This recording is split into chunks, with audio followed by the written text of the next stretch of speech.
All right, I want to welcome on our next guest. We got JP Finlay, Redskins Insider, NBC Sports Washington, host of the Redskins Talk podcast. JP, how's everything going? Things are good, man.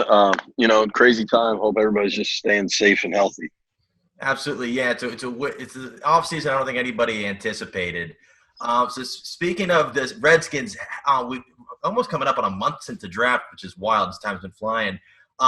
What were your initial thoughts after the draft class was kind of finalized? I think they did the two things they had to do, and that was trade Trent Williams and get Chase Young. And to me, those are big wins. So whatever else happened, I mean, we'll see if any of these other guys pan out. I think if Sadiq Charles ends up being a good player for them and kind of keeps his head on straight, that could be a really big help. I know there's a lot of excitement about the two Antonios. We'll have to see what happens there. Kind of too early to tell. Yeah, definitely. Do you think there's anybody still out there on the free agent market they're thinking about looking into, or do you think this is the group they like? I don't think any of the names that people are tweeting at me all the time about are coming. But like Jason Peters or who's the corner that's out there, Logan Ryan. I don't think those things are going to happen unless we get close to the season and the asking price just gets so low that it'd be crazy not to. The Skins have the money, which is nice. But no, I kind of think – there'll be tweaks. There'll be – you never know who could get released or something somewhere else. But I think this is the crew that they're running with. All right, cool. And then looking at the schedule – jumping out when the schedule was when you first saw the schedule, what was the first game that really just jumped out to you? Like, all right, this is kind of going to be a good measuring stick.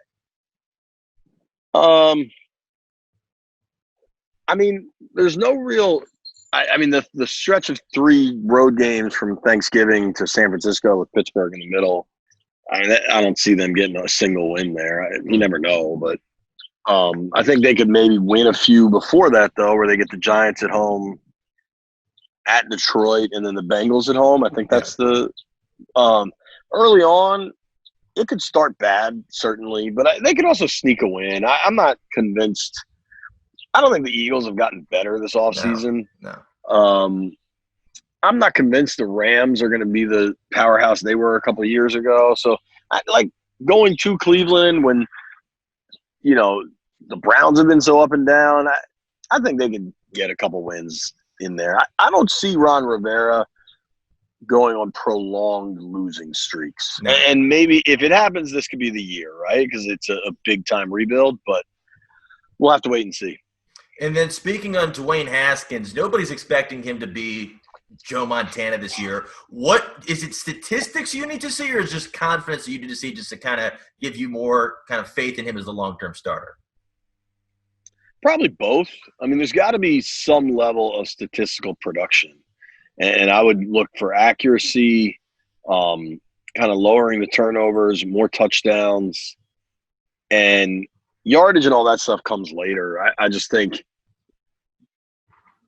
good quarterback play when you see it. Sometimes you can start debating good versus great, and there are a million levels of nuance to that. And you go back to Kirk. Nobody's ever going to say Kirk was bad. You can make the argument if Kirk was worth 25, 28 mil a year, all that. But if Dwayne could get to that level where you start arguing about how much he's worth, that's a good place to be. Yeah, absolutely.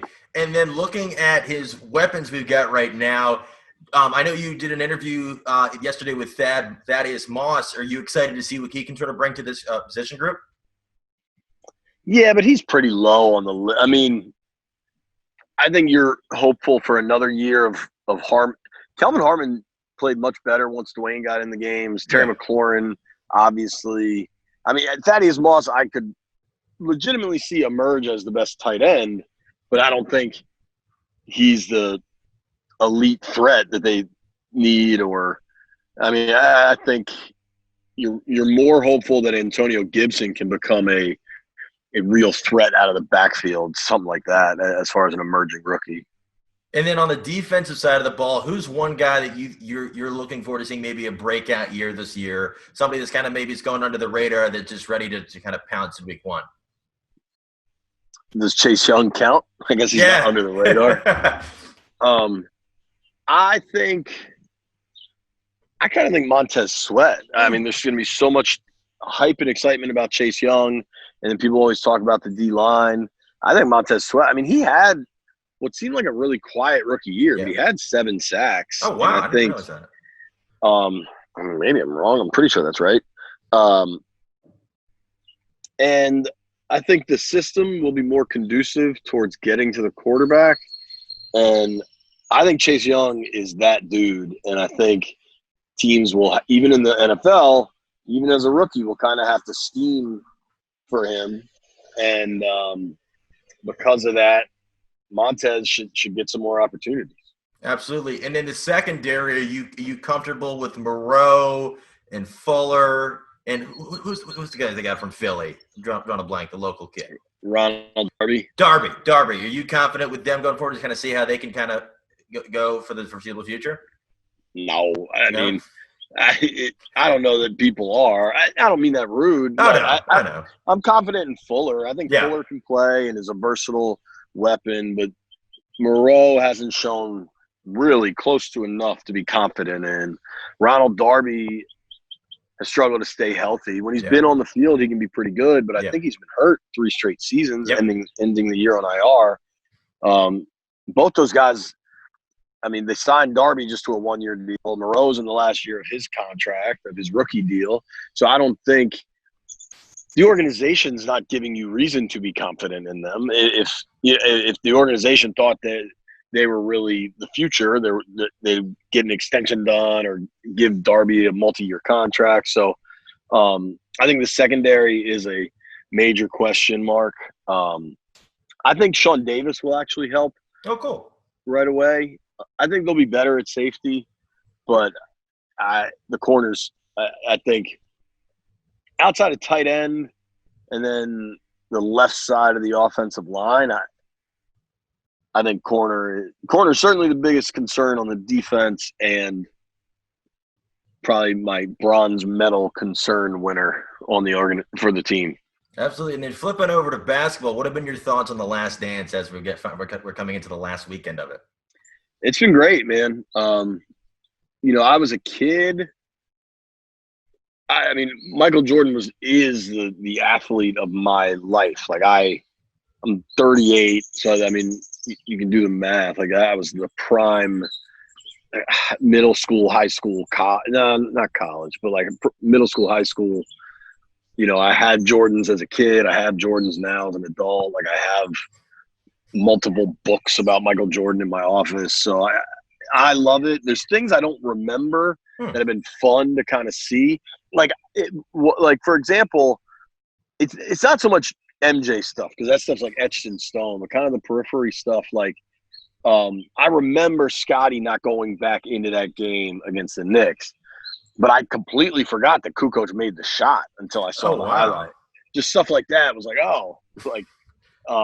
it was like the Carmen Electra thing with Dennis Rodman. Like I remembered that, but I kind of like forgot that it was in the middle of the year and everything else. So just and I maybe because I was younger and perhaps naive, like I didn't realize the Jerry Krause situation, like just how bad it was. Because at that point there wasn't like I watched SportsCenter, but it was mostly there were like 3 live SportsCenters and they just reran them. Like you just watched the same thing over and over. Yeah. I mean, I would literally watch the same episode of SportsCenter for like 4 hours every day in the summer until my parents realized what I was doing and made me turn the TV off. But there wasn't like a ton of analysis or like screaming what has become screaming people on your television that at one point was just like conversational. The only real analysis was like newspaper columnists.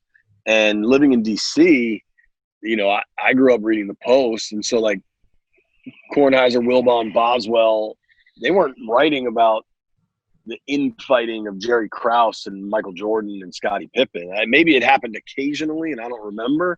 They were writing about the stuff going on here, and so yeah, I wasn't aware of just how awful it was all going down. I remember like MJ being a free agent every year and them what for the time was just astronomical money. I think he was making like $30 million a year. Wow. But I don't like I feel like now, if imagine the Warriors are the best example I can come up with. Like, imagine if after one of their title runs, I don't even know who their GM is, but that person was like, "Hey, this is Steve Kerr's last year, no matter what." Like, there'd be chaos. There'd be riots in the streets. Like, it's just hard to think that Krause could do that kind of junk with Phil Jackson. If the Bulls didn't blow up in '98, do the Spurs win in '99? Do you think the Bulls take another? I don't know by that point, because that was also the lockout year, right? Like, that's actually true. Yeah. I firmly think that if MJ hadn't stopped in 93, 90, whenever the 2-year gap was, or the 18-month gap, if he just never stopped playing basketball, I don't think the Rockets would have won. No. Yeah, and I've heard that. And then the opposite argument is if he had stayed retired, then the Jazz would have 2 titles. Yeah, those Utah teams were good, man. And they're kind of forgotten in all of this because people are like, "Oh, Barkley never got a ring." I think Karl Malone's probably better than Barkley, or at least has better numbers. Stat-wise, definitely, yeah. Barkley is Barkley's the way more memorable athlete person, and certainly from what he does now, he's so great at being a commentator. But that Suns team was loaded too. People sleep. Yeah. Kevin Johnson was really good. Marley, a couple guys. Yeah, I weirdly remember Marley being a big deal, but like, I don't remember him being that good. I don't know. He was always the third guy on that team. But maybe I'm being unfair to Dan Marley. He was a good shooter, could get to the rim. I just don't remember him as that big of a deal. But I was 10 years old, so I don't know. Yeah, definitely. Those Jazz teams were good. The Sonics teams, I liked. Sean Kemp was one of my favorite players, so I liked those Sonics teams a lot.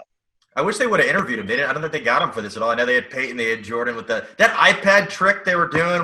I think that is fantastic. Just kind of the same reaction in real time. Hopefully they carry that. That's awesome. And then I wonder what Peyton thought after he saw that. But so. Yeah. Oh, man. And then flipping back over to football, just one last question for you. So last year we sort of saw the kind of Ravens take the league by storm. They had a little bit of expectations. I think they exceeded them tenfold. Who is that team, do you think, this year that people really aren't talking about, but once the season gets going, we're not going to be able to stop talking about? That's tough because it was one player driven. I mean, it was Lamar. And so you need a player like Lamar to come out.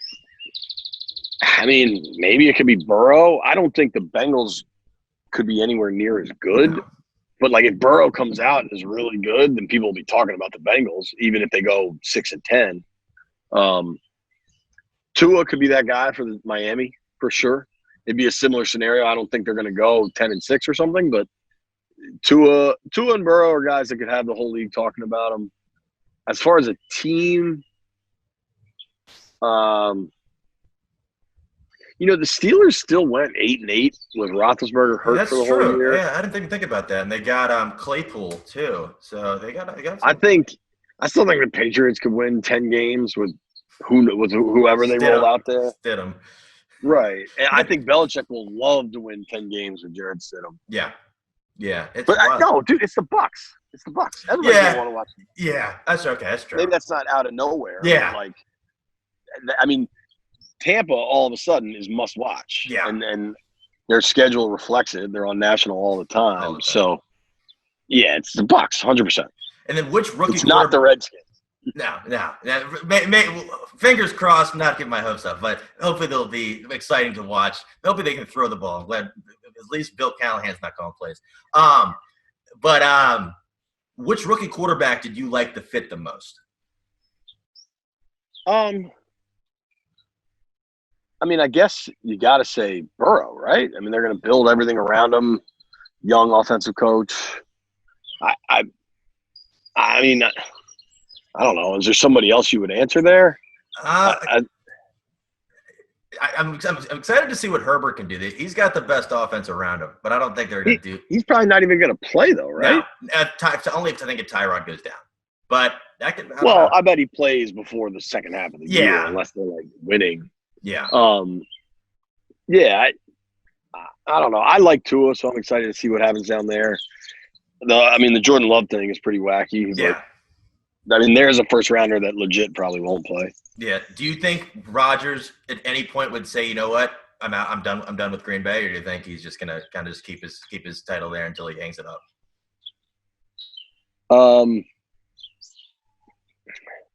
I don't know. Know, man. That'd be First Take would love it. So it'd be wild. Well, that's really all the really questions I really had for you. For people who don't already follow you on Twitter, how can they find you on social media? JP Finlay NBCS. Cool. On everything, Facebook, Instagram, all the same stuff. Cool, awesome, man. Well, thank you so much for coming on and talking for a few minutes. I know you're really busy. Get that Aaron Colvin signing. Maybe that can bolster. Is that bolster the secondary enough for your liking, or not yet? No, he was on the team last year. I know, but he's just got like an added presence.